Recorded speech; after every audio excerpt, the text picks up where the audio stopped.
We're in the main galleries for our sale of modern and contemporary Lebanese art. The Middle Eastern art market as a whole is really in its infancy, and we've been holding sales for roughly 10 years, and in that period we've seen a staggering rise in value. So now we see a lot of international buyers and people not necessarily tied to the region collecting and buying the art, and that's one of the reasons we've decided to hold a sale in London, to have a more international approach and to internationalize the market of the region.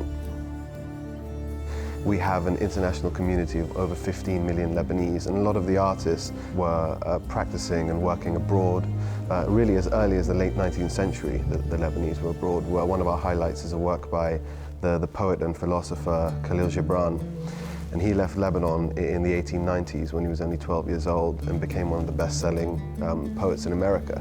He was also a painter, and he mixed in quite high painterly circles in Paris and in New York. And this was executed in 1914. It was in his very first exhibition. He did this sort of half caught between two worlds, where he's trying to emphasize the spirit of the woman and her kind of depict her soul, really. But it's funny that the person that discovered this thought it was an unfinished 19th century portrait. Even the face, he said, was undefined, but that's actually the artist's signature style and something very unusual for the turn of the century. So there was always some form of exodus, as is characteristic with the wider Middle East. But at the same time, there was a lot of economic migration, and a lot of Lebanese who went abroad to seek better opportunities financially and also artistically.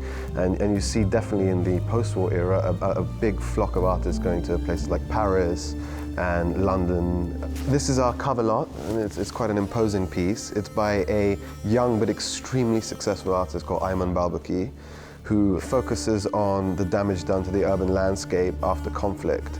And he documents basically war-torn buildings. This is one of the most notable.